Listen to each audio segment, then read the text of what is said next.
Hello, नमस्कार, आदाब, सत श्री अकाल और अस्सलाम वालेकुम। मैं हूं मोहम्मद अहमद काज़मी, लेकर आया हूं खास फ्राइडे का प्रोग्राम साउथ एशिया पर नजर सैयद अली मुश्तबा के साथ। सैयद अली मुश्तबा साहब चेन्नई में रहते हैं, सीनियर जर्नलिस्ट हैं, साउथ एशिया पर खास नजर रखते हैं और साउथ एशिया के तमाम मुल्कों के जो जर्नलिस्ट हैं, बहुत से जर्नलिस्ट और सोशल एक्टिविस्ट उनके राब्ते में रहते हैं। कई ऐसी रीजनल बॉडीज हैं जर्नलिस्ट वगैरह की जिनमें वो मेंबर भी हैं। हमारे लिए खास तौर पर तैयारी करते हैं इस प्रोग्राम की। आप लोग इन्हें काफी पसंद कर रहे हैं। साउथ एशिया के मुल्कों में क्या कुछ हो रहा है, ये हमारा वीकली प्रोग्राम है। हर फ्राइडे को सैयद अली मुश्तबा साहब हमें वक्त देते हैं और हम आप तक वो सारी खबरें पहुंचाते हैं जो हम हफ्ते भर में मिस कर जाते हैं, क्योंकि मिडिल ईस्ट पर और दुनिया के दूसरे हिस्सों पर हमारी काफी नजर रहती है। मुझे मालूम है कि आप लोग मिडिल ईस्ट की खबरें लगातार देख रहे हैं, लेकिन अपने पड़ोस के मुल्कों में भी क्या कुछ हो रहा है उस पर भी नजर रखना बहुत जरूरी है। इसलिए इस प्रोग्राम को आखिर तक जरूर देखिएगा। आज हम जिन इश्यूज पर बात कर रहे हैं वो बहुत ही अहम है। अभी 17 अक्टूबर को बीजिंग में एक इंटरनेशनल कॉन्फ्रेंस होने वाली है जो belt and road initiative BRI जिसे कहते हैं, उस सिलसिले में उसमें रूस के प्रेसिडेंट व्लादिमीर पुतिन समेत 130 मुल्कों के नुमाइंदे लीडर्स पहुंच रहे हैं। भारत वहां नहीं जा रहा। उस कॉन्फ्रेंस में क्या कुछ होने वाला है उस पर हम बात करेंगे। दूसरे, हाल ही में चीन ने हमारे भारत के बहुत नजदीक तिब्बत में एक कॉन्फ्रेंस की, ट्रांस हिमालयन कॉन्फ्रेंस। उसमें पाकिस्तान, नेपाल और बहुत से मुल्क थे, वो उसमें शरीक थे और ऐसा लग रहा था कि शायद वो भारत के खिलाफ जो कुछ वो माहौल बनाना चाहता है उसमें उस पर कुछ बात हुई। उसके अलावा हम बात करेंगे भूटान के प्राइम मिनिस्टर ने क्या कुछ कहा चीन और भूटान के ताल्लुकात के सिलसिले में। ऐसा लग रहा है कि चीन मुसलसल इस पूरे इलाके में अपना असर बढ़ा रहा है, वो हम समझेंगे। इसके साथ साथ बांग्लादेश में एक बड़ा इन्वेस्टमेंट किया है BRI इनिशिएटिव के तहत ही। चीन ने एक रेलवे लाइन शुरू की है, उस पर भी हम बात करेंगे। और इंडिया और श्रीलंका के बीच में किश्ती के जरिए, फेरी जिसको जहाज कहा जाता है, समंदरी जहाज, उसके जरिए लोगों का आना जाना शुरू हुआ है। इससे पहले भी होता रहा है। ये एक बहरहाल एक नया डेवलपमेंट है जिस पर हम जरूर बात करेंगे। सैयद अली मुश्तबा साहब, वेलकम है आपका। मीडिया स्टार वर्ल्ड को आप वक्त दे देते हैं, उसके लिए शुक्रिया। आप ये बताइए कि 17 अक्टूबर की ये बीजिंग की कॉन्फ्रेंस कितनी अहम है और भारत वहां क्यों नहीं जाना चाह रहा?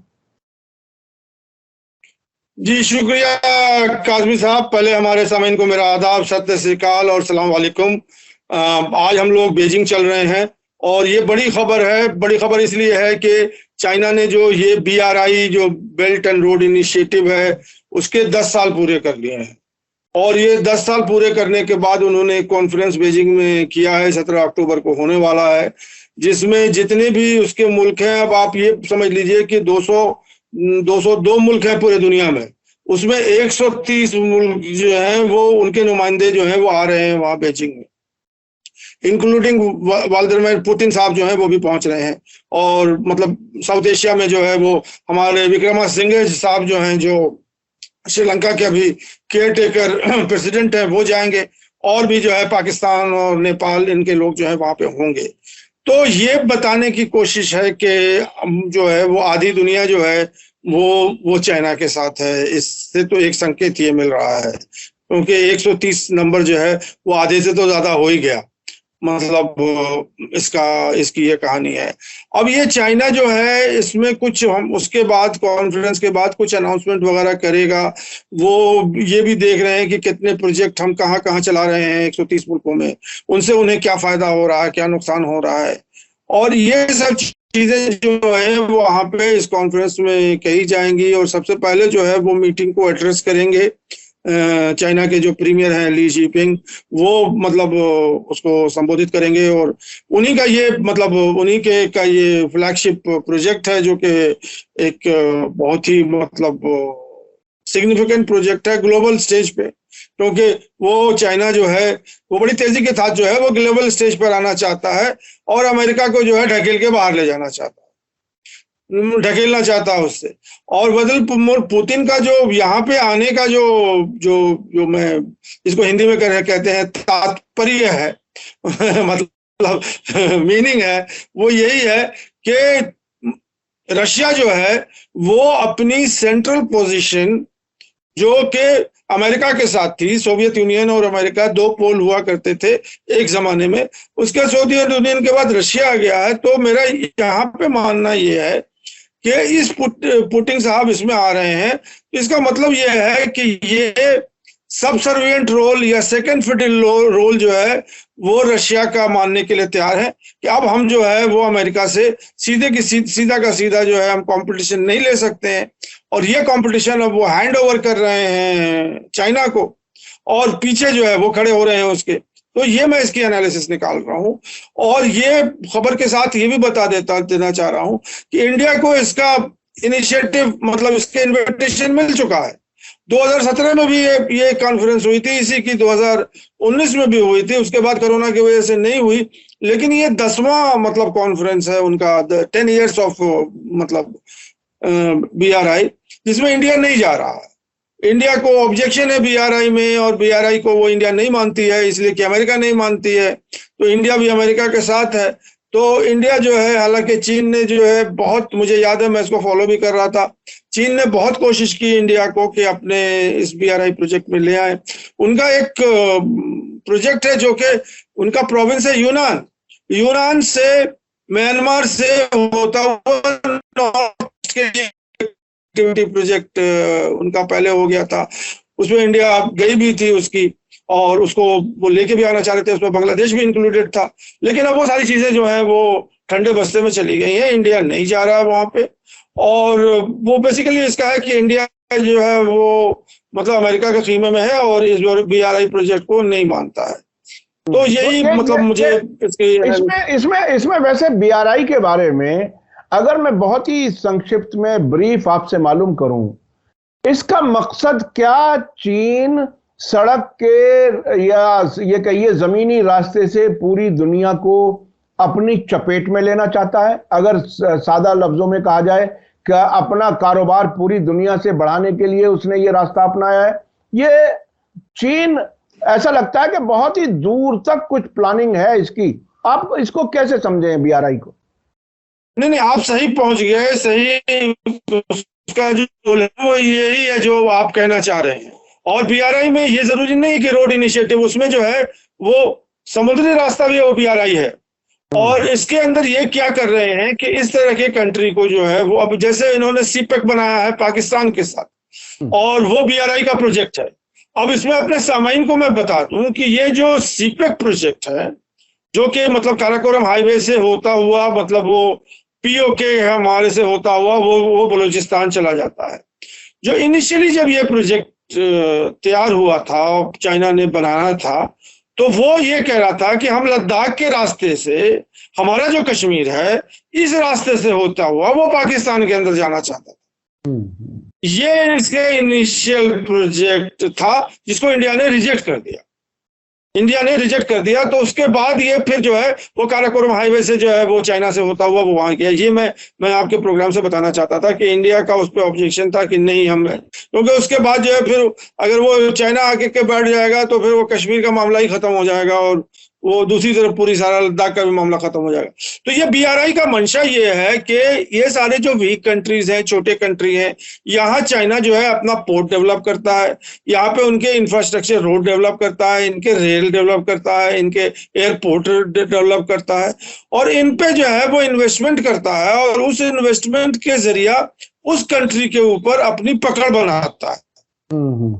और उनको जैसे श्रीलंका में डेट ट्रैप में फंसाया था उसने, ये सारी कंट्री को डेट ट्रैप में फंसा हुआ है।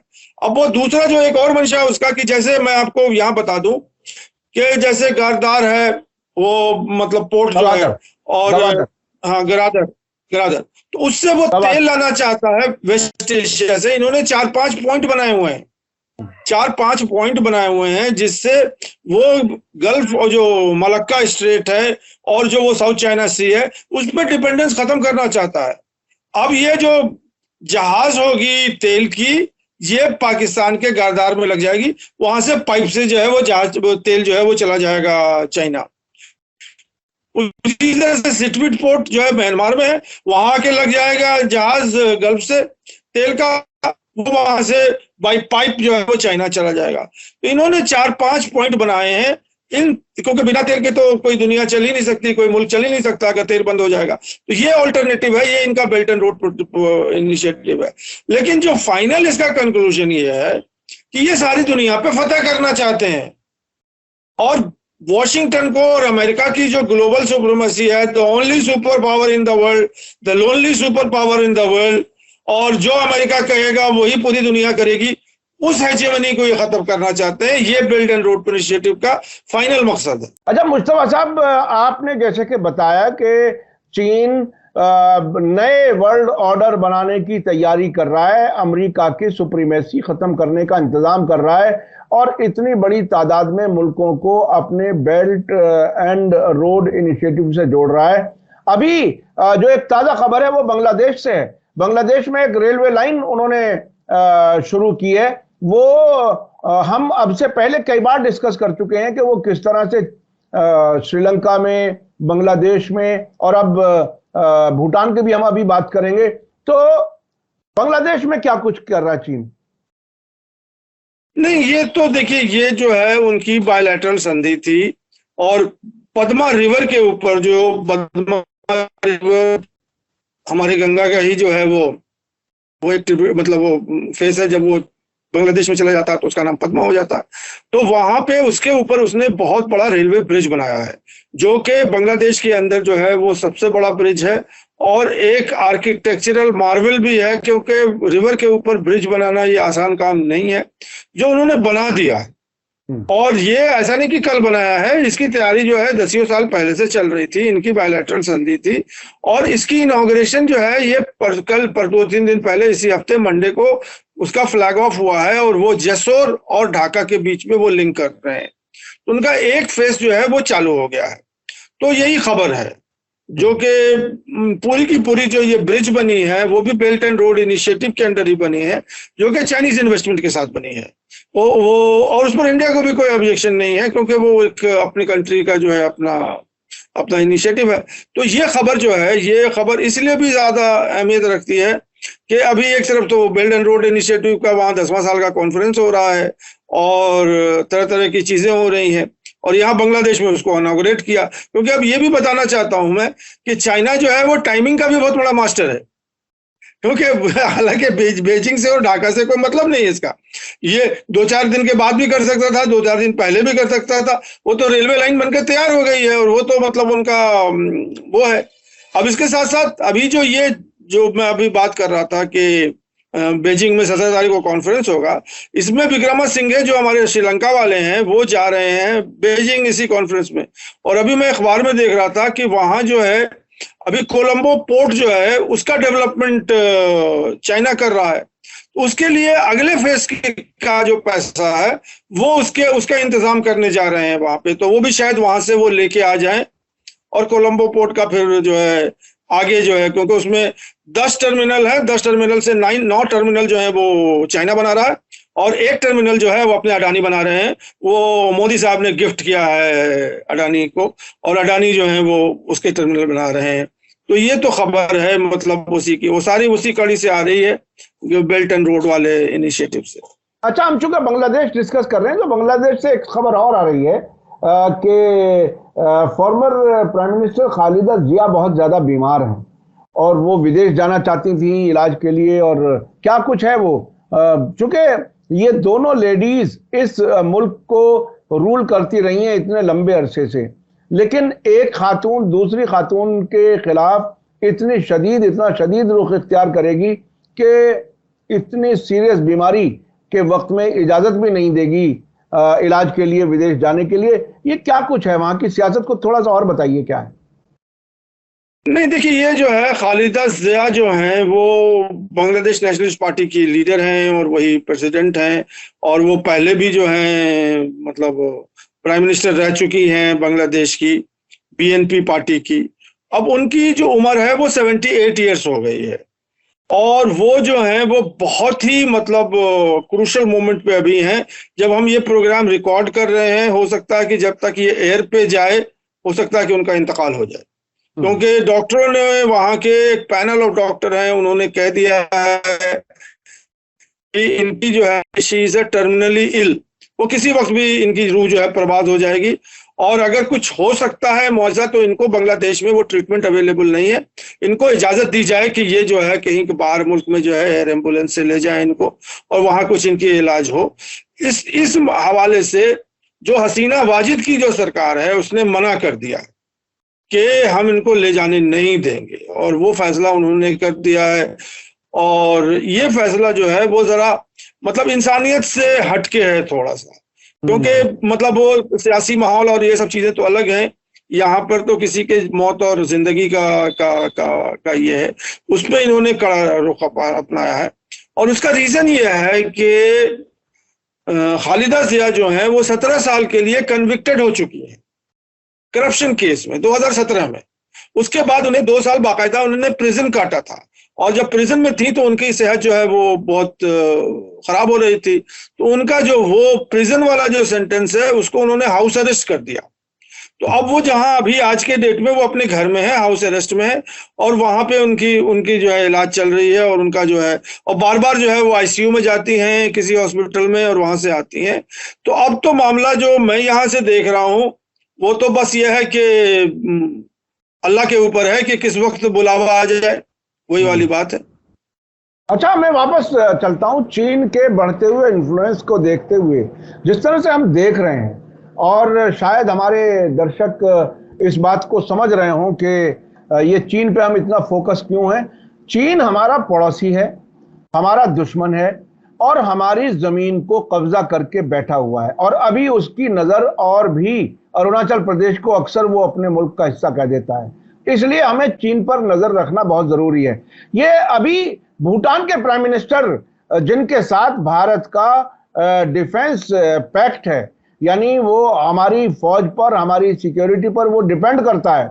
भारत के साथ, भारत और भूटान का इस तरह से तकरीबन ऐसा लगता है कि भूटान जाना जैसे अपने ही किसी स्टेट में गए, इतना नजदीक है। वो चीन के नजदीक क्यों इतना जा रहा है? इंडिया से क्या कोई नाराजगी है? क्या वजह है? जरा थोड़ा सा इसके बारे में बताएं, क्या रीजन है इसके पीछे?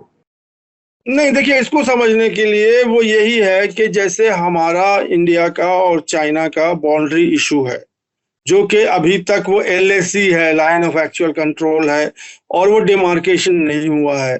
और उसके झगड़े जो हैं लद्दाख में भी चल रहे हैं, उसके झगड़े अरुणाचल प्रदेश में भी चल रहे हैं, कभी कभी उत्तराखंड में भी हो जाता है। तो ये तो कहानी हम लोग देख ही रहे हैं। यही सेम कहानी जो है वो भूटान और चीन के साथ है। यहाँ पर इसको समझने के लिए, जैसे यहाँ लद्दाख में और अरुणाचल प्रदेश में, ये दोनों कहानी जो हम लोग चीन कहते हैं बार बार, ये चीन नहीं है, ये तिब्बत है। और तिब्बत जो है वो चीन का हिस्सा है।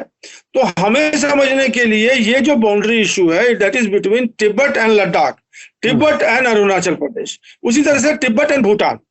तो यहाँ पे 800 किलोमीटर का वो बाउंड्री इशू है, जो कि भूटान और तिब्बत के बीच में है। तो तिब्बत जो है चाइना हो गया, भूटान भूटान हो गया। अब इनकी जो है ये 96-97 से इनकी नेगोशिएशन चल रही है। भूटान जो है बहुत ही तेजी दिखा रहा है कि हमें जो है ये बाउंड्री इशू को सॉल्व करना है, 800 किलोमीटर को। अब उन्होंने 24 राउंड ऑफ टॉक कर लिया है। और अभी जो उनका इंटरव्यू आया है, उनके जो प्राइम मिनिस्टर हैं, अभी 3 दिन पहले जो है हिंदू अखबार में जो है उनका एक्सक्लूसिव इंटरव्यू है, जिसमें वो उनके जो प्राइम मिनिस्टर हैं तेरसिंग लोटे तेरसिंग करके उनका नाम है, उन्होंने कहा कि 1 महीने के अंदर अंदर हमारा और भूटान का और चाइना का जो बाउंड्री इशू है वो कंप्लीट हो जाएगा, वो सॉल्व हो जाएगा। ये एक बहुत बड़ा न्यूज है। जबकि मतलब इंडिया का और चाइना का बाउंड्री इशू जो है वो 1962 से चल रहा है, या उससे पहले से चल रहा है। और यहाँ अभी प्राइम मिनिस्टर वो कह रहे हैं भूटान के कि 1 महीने के अंदर, क्योंकि भूटान का दूसरी चीज ये है कि भूटान जनवरी में इलेक्शन आ रहा है, और 1 महीने के बाद जो है भूटान में केयर टेकर गवर्नमेंट आ जाएगी। और यहाँ का प्राइम मिनिस्टर ये कह रहा है कि हमें बस 1 राउंड ऑफ टॉक्स चाहिए हमें, और हम ये बाउंड्री इशू को सेटल कर देंगे। अब यहाँ पर एक बहुत ही इंपॉर्टेंट चीज है जो हम अपने सामाईन को बताना चाह रहे हैं, वो है डोकलाम का इशू, जिसके लिए 2017 में जो है इंडिया और चाइना का स्टैंड ऑफ हो गया था। और उसके बाद चाइना ने जो है वो हट गया वहां से, वो डोकलाम से, और वो स्टैंड ऑफ खत्म हो गया। 70 दिनों तक जो है वो मिलिट्री एक दूसरे के आमने सामने थी, इंडियन मिलिट्री और वो। डोकलाम जो है वो इंडिया के लिए बहुत इंपॉर्टेंट है, वो इसलिए कि वो सिलीगुड़ी कॉरिडोर से बहुत ही नजदीक है, और इंडिया की सिक्योरिटी के लिए जो है वो डोकलाम भूटान के पास ही रहे या इंडिया के पास रहे या इंडिया की सिक्योरिटी के लिए रहे, तो ये बहुत इंपॉर्टेंट है। अब एक चीज और मैं बता दूं कि डोकलाम जो है वो भूटान में है, इंडिया में नहीं है, और इंडिया क्योंकि सिक्योरिटी देखती है भूटान की, इसलिए उस पर उसकी नजर है। एक चीज और डोकलाम की बात आपको करते हैं, ये बड़ी इंपॉर्टेंट बात है कि डोकलाम की जो एरिया है वो भूटान के जो राजा हैं जिग्मे सिग्मे वांचू, उनकी पर्सनल प्रॉपर्टी है, उनकी पर्सनल प्रॉपर्टी है। अब इस पर्सनल प्रॉपर्टी को एक हिंदुस्तानी नहीं समझ सकता है, क्योंकि यहाँ पे प्रजातंत्र है, यहाँ पे डेमोक्रेसी है, किसी भी राजा की कोई प्रॉपर्टी नहीं है यहाँ पे। लेकिन भूटान जो है वो भी राजशाही से निकल करके डेमोक्रेसी की तरफ जा रहा है। तो वहां पे अब अगर आप इंग्लैंड में रहते हैं तो आपको ये बात समझ में आ जाएगी कि पर्सनल प्रॉपर्टी है किंग ऑफ इंग्लैंड की। और मतलब अगर आप खाड़ी देश में हैं तो सऊदी अरेबिया के जो सऊद जो वंशज हैं उनकी अपनी पर्सनल प्रॉपर्टी है, जिसको कंट्री भी नहीं ले सकती है। तो यह जो प्रॉपर्टी है डोकलाम की, ये प्रॉपर्टी है उनके रजवाड़ों की या जो उनके राजशाही हैं। अब इनमें इसमें एक और पेच है जिसको मतलब समझना चाहिए कि चाइना ने जो है भूटान की कुछ टेरिटरी को कब्जा करके रखा हुआ है, जो भूटान के लिए बहुत इंपॉर्टेंट है, और डोकलाम जो है वो चाइना के लिए बहुत इंपॉर्टेंट है। तो अभी जो एक बात चल रही है कि वो जो प्रॉपर्टी है जो चाइना ने रखी हुई है वो भूटान को दे देंगे, डोकलाम जो है वो चाइना को दे देंगे। अब इसमें इंडिया क्या करेगी? तो इसके लिए आपस में लेन देन कर लेंगे, भारत सिर्फ देखता रह जाए, ऐसी हालत नहीं। यही मुद्दा जो है यही फंसेगा, जिस पर उन्होंने कहा है कि इस मुद्दे के ऊपर जो है भारत जो है वो भी इस नेगोशिएशन में आएगा। जब वो टाइम आएगा तो हम किसी को मतलब all three are equal parties, nobody is superior to anybody else. तो वो देखने वाली चीज है कि डोकलाम को मतलब इंडिया खुद तो ले नहीं सकता, इंडिया खुद तो ले नहीं सकता, वो तो चाहेगा कि वो भूटान की टेरिटरी में रहे, उसकी देखरेख इंडिया करे। चाइना ये चाहेगा कि डोकलाम हमारे पास आ जाए, उसकी जो टेरिटरी है वो चली जाए भूटान के पास, मामला खत्म।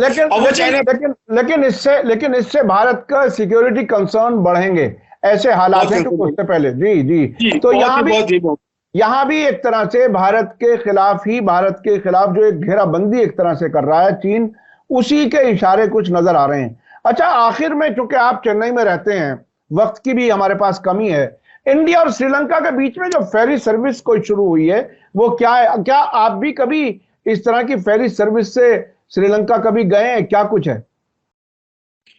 नहीं, देखिए अभी मैं खबर बता रहा हूं, यहाँ का नागापट्टनम पोर्ट है जहां से 10 तारीख को फेरी सर्विस शुरू हो चुकी है, 10 अक्टूबर को, और वो 3 घंटे का रास्ता है। वो जाफना में जो है एक जगह है, पोर्ट है वहां पे, वो कनकेसंतुराई है, वहीं जाके 3 घंटे में आप यहाँ नागापट्टनम में बैठे और 3 घंटे में वहां उतर जाए। तो ये तो रास्ता जो है ये अब खुल चुका है। इसमें 150 लोग जो है एक फेरी में जा सकते हैं, जिसमें 5-6 लोग उनके क्रू हैं, बाकी जो पैसेंजर हैं, क्योंकि यहाँ बहुत ज्यादा तादाद में तमिलनाडु में जो लोग हैं उनकी फैमिलीज है वहां पे, उनकी जो है वो मतलब ये है कि वही समझ सकता है जो कि मतलब इंडिया और नेपाल के बॉर्डर वाली बात है कि इधर भी हैं उधर भी हैं, यहाँ भी लोग हैं उधर भी अपने ही लोग हैं, रिश्तेदारियां हैं। तो ये लोग जो हैं ये पिछले 40 साल से जो है वो सिर्फ एयरलिंक था इंडिया और श्रीलंका का, कोई फेरी सर्विस नहीं। इससे पहले जो है ब्रिटिश के टाइम में भी, और ब्रिटिश के टाइम के बहुत बाद, मतलब ये कि अभी मतलब समझ लीजिए कि 70 की दहाई तक यहाँ 3-4 पोर्ट जो हैं वो बिल्कुल एक्सक्लूसिवली श्रीलंका जाना कोई इशू ही नहीं था यहाँ पे। जो सबसे अहम बात इसमें बता रहा हूं कि एक ब्रिटिश के टाइम में एक चलती थी ट्रेन बोट एक्सप्रेस चेन्नई से, उसका नाम था बोट एक्सप्रेस। वो इग्मोर से चलती थी, ओवरनाइट की ट्रेन थी, और वो सुबह जो है अर्ली मॉर्निंग 6 बजे 5 बजे वो आपको रामेश्वरम पहुंचा देती थी वहां से। और वहां से जो है फिर वो बोट लगी रहती थी, वो स्टीमर बोट।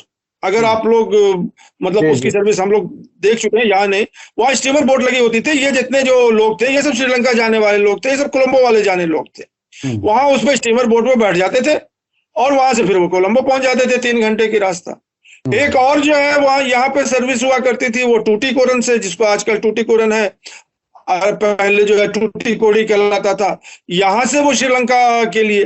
तो काफी पॉइंट्स यहाँ पर थे जहाँ पे बाकायदा अब वहां तक पहुंच जाइए तमिलनाडु में, और वहां से जो है बोट लीजिए या फेरी लीजिए और श्रीलंका पहुंच जाइए। अब ये एलटीटी के झगड़े की वजह से ये सारी चीजें बंद हो गई थी और बिल्कुल खत्म हो गई थी। तो ये भी जो कहानी अभी शुरू हुई है, ये भी 10 साल इसके हो गए हैं लगभग, जबकि इसके पूरे मतलब ये है। और यहाँ पे आपको वीजा लगेगा, यहाँ पे आपको पासपोर्ट लगेगा। जैसे आपको पाकिस्तान जाने के लिए वाघा बॉर्डर क्रॉस करना पड़ता है, वैसे यहाँ पे आपको पूरा इमिग्रेशन कराना पड़ेगा। उसके बाद उस पार हुई है, फिर बोट पे बैठिए, और टिकट अभी मिलना शुरू हो गए हैं। बहुत से ट्रैवल एजेंट जो है वो लग गए हैं इसमें, क्योंकि यहाँ पे मतलब ये है कि जो इकोनॉमी हालत है लोगों की, वो तो मतलब पूरे हिंदुस्तान में एक ही है ना। सबके पास इतने पैसे नहीं है कि वो एयर टिकट खरीद सके। अब एयर टिकट यहाँ से चेन्नई से, और चेन्नई से ही आप जा सकते हैं या कोयम्बटूर से जा सकते हैं, ये 2 एयरपोर्ट्स हैं। अब ये कहीं लगभग जो है 15,000 का खर्चा है। यहाँ जो ये जो टिकट है ये 5 और 7 हजार में आप चले जाएंगे, 3 घंटे में आप पहुंच जाएंगे वहां। तो ये कहानी है यहाँ की, कि यहाँ के लोगों में काफी खुशी की लहर है कि भाई अब हम मतलब अपने अजीजों से, अपने लोगों से मिल सकते हैं। फिर इसके साथ साथ मतलब कुछ रिलीजियस टूरिज्म भी है, कुछ टेम्पल्स हैं, कुछ चर्चेस हैं, जो ये जाफना एरिया में जहाँ पे तमिलों की अक्सरियत है, जो जिसको नदर्न प्रोविंस कहते हैं, तो उसके लिए भी लोग जाते हैं। उधर से भी यहाँ बहुत सारे टेम्पल्स हैं, बहुत सारे चर्चेस हैं, जो कि लोग आते हैं उसको विजिट करने के लिए। एक तरह से पिलग्रिमेज सेंटर है वो। तो ये खबर है जी। जी जी जी, बहुत बहुत शुक्रिया जनाब सैयद अली मुश्तबा साहब। आपसे इस प्रोग्राम में पूरे इस इलाके में क्या कुछ हो रहा है वो बहुत ही डिटेल से समझ में आ जाता है कि आखिर ये साउथ एशिया किस तरफ जा रहा है। लेकिन ये बात बार बार महसूस हो रही है कि चीन अपना इन्फ्लुएंस लगातार बढ़ा रहा है, और ये अजीब हालत है कि भारत के पड़ोसी मुल्कों से ताल्लुकात मौजूदा हालात में उतने अच्छे नजर नहीं आ रहे, क्योंकि हमने अभी मालदीव में इलेक्शन होता देखा जहां प्रो चाइना प्रेसिडेंट बने हैं। उधर श्रीलंका में भी चीन अपना इन्फ्लुएंस बढ़ा रहा है, बांग्लादेश में भी, भूटान में भी। बहरहाल ये भारत के लिए चिंता का विषय है कि हमारी किसी सिक्योरिटी हमारे लिए कोई कंसर्न पैदा ना हो, और देश का इंटरेस्ट हम लोग देखें, समझें। इसी के साथ मुझे दीजिए इजाजत। धन्यवाद, शुक्रिया। जय भारत, जय हिंद। मीडिया स्टार वर्ल्ड के और वीडियो देखने के लिए हमारे चैनल को सब्सक्राइब करें और सीधे नोटिफिकेशन पाने के लिए बेल आइकन दबाएं। और अगर हमारी खबर सच्ची और अच्छी लगे तो अपने व्हाट्सएप, इंस्टाग्राम, फेसबुक और ट्विटर अकाउंट पर जरूर शेयर करें।